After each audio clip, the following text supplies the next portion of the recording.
First, before we get into the exterior and interior changes on this new facelift, let's now talk about the engine options available on this facelifted i20. So as you can clearly see, the engine is not changed at all. This here is the same 1.2 litre 4-cylinder Kappa non-turbo petrol engine producing 83 PS of maximum power and 113 Nm of maximum torque with the 5-speed manual transmission.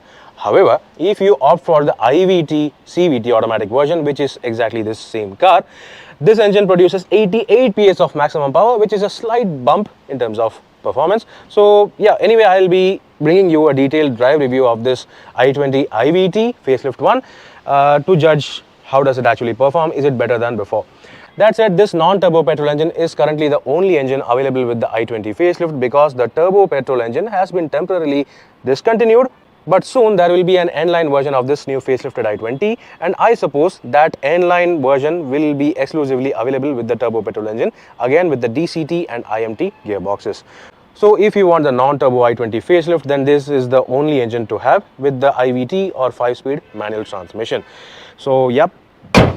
Then let's now talk about the exterior changes first. As you can clearly see, the front fascia has been changed significantly when you compare with the previous pre-facelifted i20 because the grille itself is entirely different. This is more aggressive, kind of similar to the global Hyundai Elantra. Along with the glossy black design, it is looking quite sporty, and combining with that sportiness, you also get these silver finish body skirts on the lower part of the front bumper. Yep, this definitely looks slightly better, a bit more premium, kind of like a mid-size sedan. Yeah, it gives you proper presence on the i20. Then another small difference regarding the facelift is that the Hyundai logo, which used to be over here, has now been shifted onto the top right in front of the bonnet. So it gives you kind of a more sportier, a long bonnet effect. Then the headlamps are also slightly updated with new LED DRLs along with a different LED lighting console. That said, the turn indicators are still halogen units, no change in that.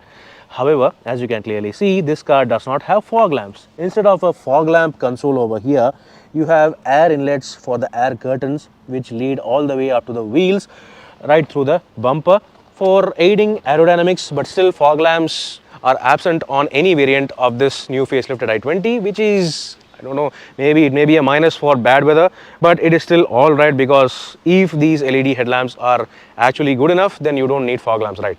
Okay, then coming on towards the sides, yes, the overall proportions and the design language remain exactly the same as before. No change on the body lines, no changes on the sheet metal, but the alloy wheels are different. Yes, these are slightly new looking, slightly updated 16-inch dual tone alloy wheels which are available only on the Asta and Asta optional variants of this new facelifted i20. They look nice, they really complement the overall design language of this new facelifted i20. Apart from that, just like the previous one, you get chrome finished door handles along with chrome finished window line up to the C-pillar, available on the Asta and Asta optional variants, along with the electric sunroof that is also available on the Asta and Asta optional variants, and you also have shark fin antenna at the back. Quite nice though.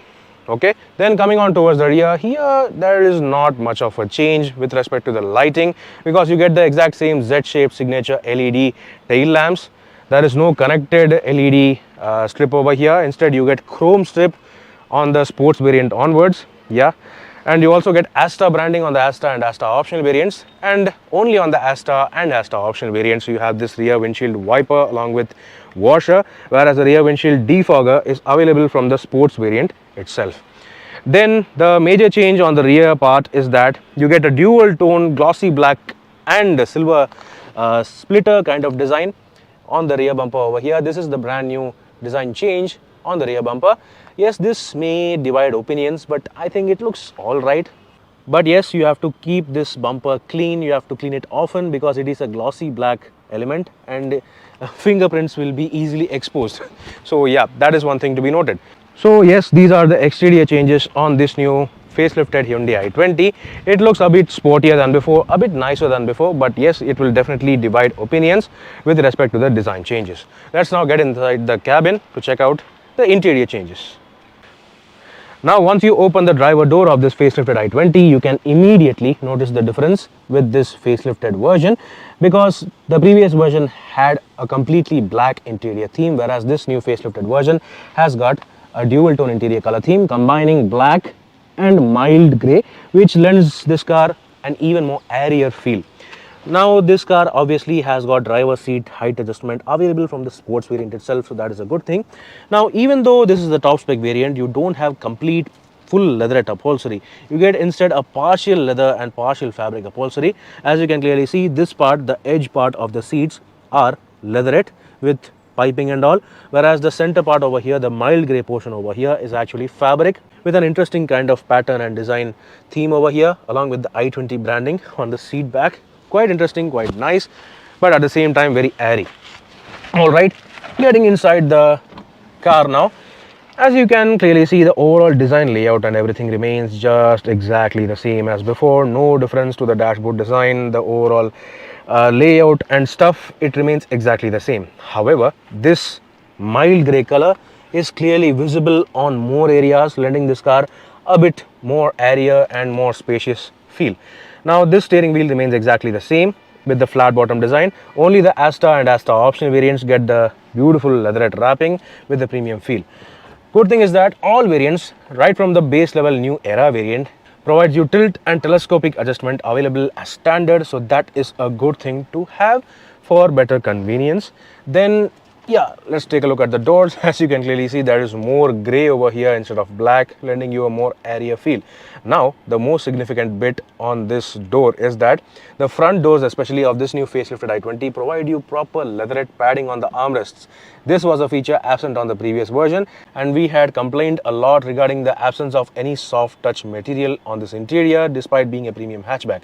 Now finally though, Hyundai has listened to our feedbacks and have provided this leatherette armrests on the front doors at least, so that is a good thing. Now yeah, Hyundai are listening actually, so that is a good plus point.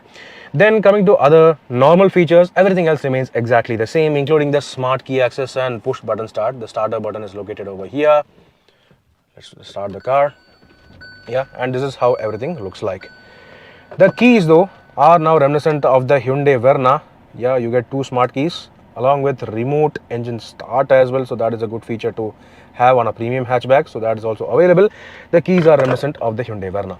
Now other things remain exactly the same, including this digital instrument cluster which is available across all variants now, along with tire pressure monitoring system and 3 seatbelt warnings for the 3 rear seat passengers, so that is good again. Then you have this large 10.25 inch touchscreen system that is exclusively available only on the Asta optional variant, also providing you sound mode lamps, quiet mode, and also voice assisted climate control and voice assisted electric sunroof as well. Sunroof though is available on both the Asta and Asta optional variants along with voice command assistance, so that is a good thing to be noted. Right from the sports variant, you also get this automatic climate control AC, which also can be controlled using voice commands, and you also have wireless charging pad as usually over here, along with interior blue ambient lighting, as you can clearly see over here. This lighting is available in the footwell as well, so at night it will be slightly better to look at. Then you have cruise control. Yep, that is also available from the sports variant onwards, so this is a good thing for long driving people. Okay, then you have all 4 power windows along with electronically adjustable ORVMs available from the Magna variant itself. However, only from the sports variant onwards you get auto folding, electronic folding ORVMs. Then you have this IVT or CVT automatic transmission selector lever available only on the sports and Asta optional variants, because no other mid variant provides you the IVT gearbox option, and the standard transmission is the 5-speed manual gearbox. Now you also have reverse parking camera available from the sports variant onwards along with adaptive guidelines, and it is also quite crisp and clear. It is fine though.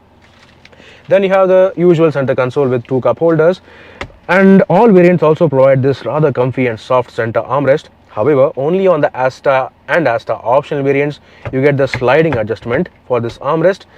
As usual, there is a decent level of storage capacity on the inside of this armrest. Then you have cooled glove box available from the mid-spec variant itself, so that is another good thing. And you have large bottle holders. The overall material quality, the texture of the plastics, the fit and finish, everything is beautiful in this car.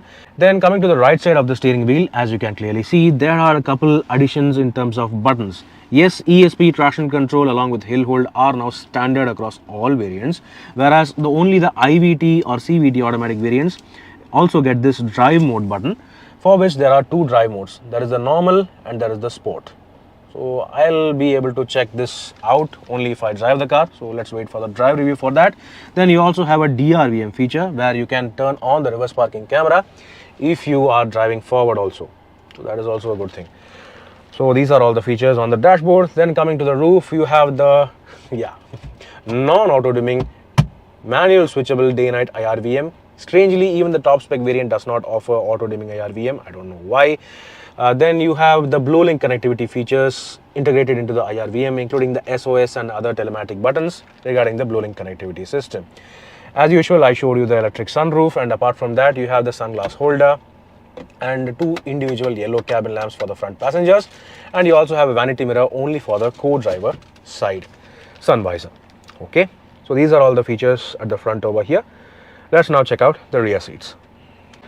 Now taking a look at the rear seats of this facelifted i20, the changes at the front part of the cabin have also been carried forward to the rear, including this mild grey and black upholstery with the combination of fabric and leatherette upholstery. Then another thing to be noted with the i20 is that only on the Asta optional variant you have two individual adjustable headrests for the rear seat passengers, whereas if you opt for any other lower spec variant, even the Asta without the optional pack, you don't get adjustable headrests for the rear seat passengers, which is quite sad, but still that's the way it goes. Then you have good things like this proper 3-point seat belt for the center passenger also. However, even on the top variant, you don't have a center armrest for the rear seat passengers. That said, ISOFIX child seat mounts are now a part of standard safety feature equipment across all variants. Now regarding the space and comfort, there is no issue at all with the i20 because as usual it is a greatly spacious cabin. You have a whole lot of space for your knees and your foot as well, and there is also good space for your headroom, so this is quite good. Another good thing regarding the i20 is that right from the Magna variant itself, you have rear AC vents available as standard along with the USB charging port for the rear seat passengers. Also you have this phone pocket over here to place your phone. Then this is the dashboard view of this i20 facelift Asta optional variant. This car has got all the features you need, and it is the most feature loaded car in this premium hatchback category in the Indian market today. And being a premium hatchback, even on the base level era variant, the new i20 provides you 6 airbags along with ESP traction control hill hold assist as standard, whereas only from the Magna variant onwards you have got remote central locking, and only from the sports variant onwards you additionally get reverse parking camera, whereas from the Asta variant onwards you have got smart key access with push button start, and only on the Asta optional variant you get BlueLink connectivity features along with live tracking, geofencing and all that stuff, including remote engine start and stop. Another nifty little feature for the front passengers are these height adjustable seat belts. These are reserved only for the top spec variants, so that is a thing to be noted again. Then there is the electric sunroof available from the Asta variant itself, and most of the part this interior looks good and feels premium with respect to the plastic quality and interior appeal. Now regarding the interior appeal, I have shown you the front door, right? So this is the rear door of this new facelifted Hyundai i20. For the most part it is actually this light greyish color. It may not be up to everyone's taste, but it definitely adds to the more airy feel of this interior. However, unlike the front door's armrests, the rear door armrests are still plastic. No soft padding, no soft touch material over here, which means clearly Hyundai have cut costs with respect to the leatherette upholstery and padding on the doors. I mean, seriously, why? I don't know. At least they have provided 7 Bose branded speakers only on the Asta and Asta optional variants. You can see the Bose branding on every door over here. There is the subwoofer located in the boot area, which I'll show you in a bit. So these are all the rear cabin features of this new Hyundai i20, and it looks positive. Let's now check out the luggage capacity. Since there is no difference with respect to the size of this new facelifted i20 compared to the older one, the luggage capacity remains exactly the same at 311 liters, which may not be the best in segment, but still the overall boot shape itself is very usable, very square and rectangular. It is quite nice. However, even on the facelifted version, you don't get 60-40 split folding rear seats even on the top spec variant, which is quite a missing point, but still you have 100% flat folding rear seats though. That said, even if you fold the rear seats, you do not get a completely flat loading bay. Instead, you get a step over here, which means it is not going to be entirely convenient to load large items and slide into the boot. So that is a thing to be noted. Now the good thing is that right from the mid variant itself, you have a yellow boot lamp on the right side along with the small bag hook. And on the left side of this boot area, both the Asta and Asta optional variants get you Bose branded subwoofer integrated into the boot itself. Under the boot floor, you usually get this same 15-inch steel spare wheel on the top spec variants, whereas only on the lower spec variants, you get a smaller 14-inch steel spare wheel. Now with respect to this top spec variant, this is a smaller wheel compared to the 16-inch alloy wheels, which means this can be used only for temporary purposes. Alright then, that was all about the boot capacity of this facelifted i20. Let's now check out the pricing and value. So friends, that was an exclusive walk-around review of the brand new facelifted Hyundai i20. Typical of being a facelift, Hyundai have updated the exteriors slightly, while the significant changes have occurred on the inside. Along with the new dual-tone interior color theme, Hyundai have also provided some soft-touch materials at least for the front doors, while all the other existing features have been carried forward. According to me though, the biggest talking point regarding the facelift i20 is the introduction of a new base level era variant, which also provides 6 airbags and ESP traction control hill hold assist as standard. So with respect to safety features at least, there won't be any differentiation between the base and top spec variants. So irrespective of the variant you choose, you are most likely to be satisfied by this new facelifted updated i20. Do let me know